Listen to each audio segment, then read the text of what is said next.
स्वातंत्र्य बोलणं तुम्हाला इथे थांबता येणार नाही आहे, ठीक आहे, पण आम्ही काय केलंय का? भाषण स्वातंत्र्य आहे का नाही? येणार नाही तुम्हाला सर, मी लॉ करतोय. भाषण स्वातंत्र्य आहे का नाही? आर्टिकल नंबर 19 माहिती आहे तुम्हाला भारतीय संविधानातला? भाषण स्वातंत्र्य, कुठेही संघटना बनवायचं स्वातंत्र्य, फिरायचं स्वातंत्र्य, बोलायचं स्वातंत्र्य आम्हाला आहे का नाही?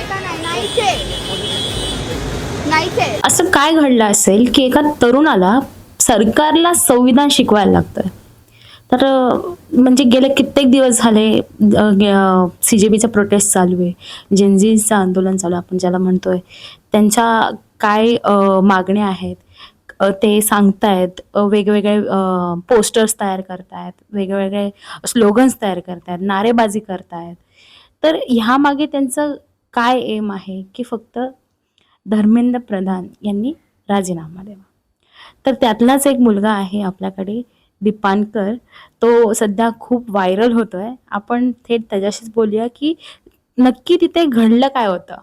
तर दीपांकर, मला सांग काय घडलं होतं आणि काय सिच्युएशन होती तिथे? म्हणजे ॲक्च्युली 1 वाजला पण नव्हता, 1 वाजताचं आमचं आंदोलन होतं आणि 1 वाजायच्या आधीच म्हणजे कुठं पावणे 1 वाजता पोलीसवाले तर अगोदर खूपच जमा झाले होते आणि त्याच्यानंतर एक मुलगी होती. तर त्या मुलीवरती आधी त्यांनी हे केलं की तुम्ही इथे का उभे आहेत, तुम्ही गाडीत बसा, आमच्यासोबत चला. आणि त्याच्यानंतर त्या मुलीने आवाज उठवला आणि त्या मुलीचं झाल्यानंतर मग काही मेल पोलीस माझ्याकडे आले आणि ते मला बोलले की तुम्ही चला, कारण की फिमेल पोलीसने आम्हाला काय बोललं नाही. मग ते मेल आले आणि ते मला बोलले की तुम्ही चला करून. तर मी त्यांना विचारलं की का म्हणून आम्ही जायचं इथून. आणि ते बोलत होते की जमावबंदी हे आहे. आणि जर हा प्रश्न आहे, जमावबंदी आहे, तर पोलिसांची पण ऑलरेडी एवढी गर्दी होती तिकडं. मग ती जमावबंदी त्यावेळेस नाही आठवली जमावबंदी. आणि सामान्य माणसाला त्यांच्या अधिकारांपासून रोखणारे तुम्ही कोण आहेत? तुम्हाला जर आदेश दिले तर आम्हाला ते आदेश दाखवा, तुमच्या हातात पाहिजे, रिटर्नमध्ये पाहिजे की तुम्हाला आदेश आहेत जमावबंदीचे. ते का नव्हते? रिटर्नमध्ये नव्हते. किंवा आता आम्ही बोलतोय तर आम्हाला हे केलं जाते की तुम्ही जमावबंदी, तुम्ही जावा जमावबंदी, पण दुसरं पण काहीतरी बोला. तुम्ही फक्त एवढंच बोललंय का तुम्हाला की जमावबंदी पाठवा? लाठीचार्ज झाला दिल्लीवरती. दिल्लीमध्ये आपल्या CJPचं जे प्रोटेस्ट चालू तिथे लाठीचार्ज झाला. त्याच्यामुळे जे हे एवढं पेटलंय आणि इतिहास गवाही बोलतात ना, तसं जिथं जेव्हा कधी एज्युकेशन किंवा न्यायासाठी आवाज उठलाय तेव्हा त्याच्यामध्ये महाराष्ट्र हा आहेच. आणि महाराष्ट्रात म्हणजे असं बोलतात, जर महाराष्ट्रात आग पेटली तर ती पूर्ण भारतात पेटते. मग त्यामुळं आम्ही जर इथून आमच्या भावांना, आमच्या बहिणींना, ज्यांचं नीट एक्झाममुळे त्यांचं मरण झालं किंवा त्यांना ते पाऊल उचलावं लागलं, ज्यांचं हे सगळं झालं, तर त्या एज्युकेशन सिस्टीमला आम्हाला अधिकार नाही आहे का की प्रश्न विचारू आम्ही? आज 21 गेलेत, उद्या 2100 असतील, त्याच्या पुढे 21,000 असतील, मग काय करसाल तुम्ही? आणि हे जे सरकारने केलंय ते सरकार बोलायला तयार नाहीये किंवा आमच्या समोर यायला तयार नाही. तुम्ही सांगा आम्हाला की का नीटचे पेपर लीक कोणी केले, का झाले, कधी झाले, कसे केले आणि कुणासाठी केले. तुझं असं मला सांग की व्हायरल होणं महत्वाचं आहे की ज्या लोकांच्या ज्या समस्या आहेत त्या मांडणं महत्वाचं असं तुझ्या दृष्टिकोनाने काय सांगशील? व्हायरल होणं बिलकुल महत्वाचं नाही. काल मी जे गेलतो ते पण माझ्या ध्यानीमनी नव्हतं की मी व्हायरल होईल किंवा काय होईल. पण काल माझा राग जास्त झाला की आम्ही पब्लिक प्लेसमध्ये उभे आहेत, तुम्ही आम्हाला आमच्या भाषण स्वातंत्र्यावरती आड आणताय, आम्हाला संघटना करून उभं राहायला आड आणताय. जेव्हा काल मी पोलिसांना एवढ्यापर्यंत हा प्रश्न विचारला की ते म्हणतात तुमच्यामुळे ट्रॅफिक होतंय. ठीक आहे, आमच्यामुळे ट्रॅफिक होते, आम्हाला ॲक्सेप्ट, आम्ही फुटपाथवरती गेलो, साईडला गेलो, रस्ता पूर्ण मोकळा आहे. त्याच्यानंतर पण आम्ही त्यांना विचारतोय की सर ठीक आहे, आमच्यामुळे ट्रॅफिक होते. ज्यावेळेस मुख्यमंत्र्यांचा कॅनवा जातो, 12-12, 20-20 गाड्या जातात, त्यावेळेस ट्रॅफिक अर्धा तास थांबलेला असतं, तेव्हा तुम्हाला ट्रॅफिक दिसत नाही का? तेव्हा सामान्य माणसाला काय त्रास होईल हे नाही पाहिजे, पण मुख्यमंत्र्याला त्रास झाला की तुम्ही लगेच ऍक्शन घ्या. म्हणजे सामान्य माणसावर 1000 दगड फेकून मारा, रक्तबंबाळ होऊ द्या, पडू द्या, पण मुख्यमंत्र्याला एक दगड लागला ना की तो कोण आहे त्याला आधी पकडा. म्हणजे इथं सरकार आमचे, म्हणजे नक्की लोकशाही आहे का नाहीये? तू CJB प्रोटेस्टला कुठल्या दृष्टिकोनाने बघतो? म्हणजे तुझ्या वे ऑफ थिंकिंग काय ह्या प्रोटेस्टला घेऊन? माझा वे ऑफ थिंकिंग जर तुम्ही असं म्हणसाल तर माझं एवढंच म्हणणं आहे की एज्युकेशन सिस्टीम सुधारली पाहिजे. ज्या महाराष्ट्रामध्ये महात्मा फुलेंनी किंवा सावित्रीबाई फुलेंनी आवाज उठवला, राजश्री शाहू महाराजांनी आपल्या बाबासाहेब आंबेडकरांना जेवढं पुढं घेऊन गेले, बाबासाहेबांचा आवाज म्हणजे आता जय भीम हा नारा हा सगळ्यांसाठी एक इक्वॅलिटी झाली आहे. आता जय भीम म्हणजे असं नाही की अरे हा जय भीम वाले, हा जय भीम बोलते, असं नाही. जय भीम ही इक्वॅलिटी झाली आहे की आम्ही जय भीमवाले आहोत, पण कोणत्या दृष्टिकोनाने? आम्ही शिकलेले जय भीमवाले आहोत.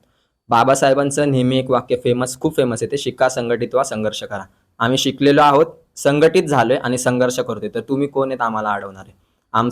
मी त्या दृष्टिकोनाने बघतोय की हे फक्त एक एज्युकेशनचंच आंदोलन असावं किंवा एज्युकेशनचाच प्रोटेस्ट असावा. याच्यामध्ये कुठल्याही पॉलिटिकल पार्टीमध्ये भर घालू नये आणि त्यांचा आमच्याशी काहीही संबंध नाही. पॉलिटिकल पार्टीज भले तो आपला BJP असो, कोणचीही विरोधी पक्ष असो, नाहीतर कोणीही असो, त्यांचा काही संबंध नाही. आणि जर त्यांना आम्हाला घ्यायचंय, आम्हाला जर त्यांना दाखवायचं, तर त्यांनी स्वतःचा विचार करू नये.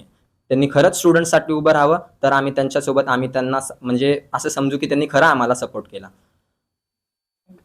तर मला असा एक प्रश्न आता सांगायचा आहे की तुझे फॉलोअर्स आता तुला इथे बघतील, तर तू त्यांना काय मेसेज देशील की काय इथे मी जो बसलो आहे काय सांगणार? आता माझे फॉलोअर्स जर मला बघतील, आता ते त्यांची कृपाच म्हणावी लागेल की एका रात्रीत मी सकाळी उठलो आणि ते माझे 127 का 20 फॉलोअर्सचे 7,000 किंवा 8,000 वरती गेले. त्यांना काय आवडलं त्याच्यामध्ये, की त्या आर्टिकलची भाषा किंवा ती शिक्षणाची भाषा त्यांना आवडली. तर मी एकट्याने वाघिणीचं दूध पिऊन चालणार नाहीये भावांनो, मित्रांनो. सगळ्यांनी वाघिणीचं दूध पिलं पाहिजे. आणि माझं फक्त एवढंच म्हणणं आहे की फंडामेंटल राईट्स, जे मूलभूत अधिकार आहेत किंवा फंडामेंटल ड्युटीज, जसं की मूलभूत कर्तव्य, हे सगळ्यांनी तोंडपाठ ठेवा, जेणेकरून तुमच्या अधिकारावर जर कोणी आच आणली तर त्याच्या तुम्ही शिक्षणाच्या भाषेने त्याच्या कानफाटीत देऊ शकता. तर तुला असा एक चान्स भेटला की 1 मिनिट सरकारसमोर बोलायचं, तर काय तुझ्या मागण्या असतील? माझी सगळ्यात मोठी मागणी, आणि ती आता भारताचीच मागणी आहे, सगळ्यात मोठी मागणी आहे की मोदी सरकार हटलं पाहिजे. आम्हाला मोदी सरकारचा द्वेष झालाय, राग झालाय, आम्हाला त्यांच्यावरती खूप राग झालाय की, आणि आहेत अंधभक्त पण आहेत, त्यांना पण मी आता जाऊ द्या, आता मी काही बोलणार नाहीये. ज्या वेळेस म्हणजे बोलतात ना की घोडा मैदान जवळ आहे, ज्या वेळेस समजेल त्यावेळेस समजेल, पण मोदी सरकार हटलं पाहिजे. आणि एवढं त्यांचं म्हणजे बोलतात ना की एखाद्या माणसाने किती धीट असावा, स्टुडंट्सला मारला जाते आणि तो माणूस असा पोस्ट करतो, म्हणजे आपले पंतप्रधान असं पोस्ट करतात, असं प्रिटेंड करतात की मला काही माहितीच नाहीये. मी आता उठलोय झोपेत ना, आता माझी झोप उठली, मी कुंभकर्ण होतो, एवढा वेळ मी झोपलो होतो, आता माझी झोप उठली आहे, आता मला समजतंय की लाठीचार्ज झाला. अरे बाबा, केंद्र सरकार आहे ना दिल्लीमध्ये, लाठीचार्ज तुमच्या ह्याच्यावरनं झाला ना. आणि पोलिसांना पण, आता ते नक्की पोलीस होते का काय होतं मला माहिती नाही, पण कमरेच्या खाली जो लाठीचार्ज असतो तो डोक्यापर्यंत झाला, पोरींचे कपडे फाटूस्तवर लाठीचार्ज झाला. अक्षरशः ते स्मोक ग्राइंड का काय बोलतात त्याला, ते फेकलं गेलं. पोरांचे डोळे किंवा काय इफेक्ट होईल काय नाही, आम्हाला असं वागणूक दिली गेली जसं की आम्ही अतिरेकी आहेत.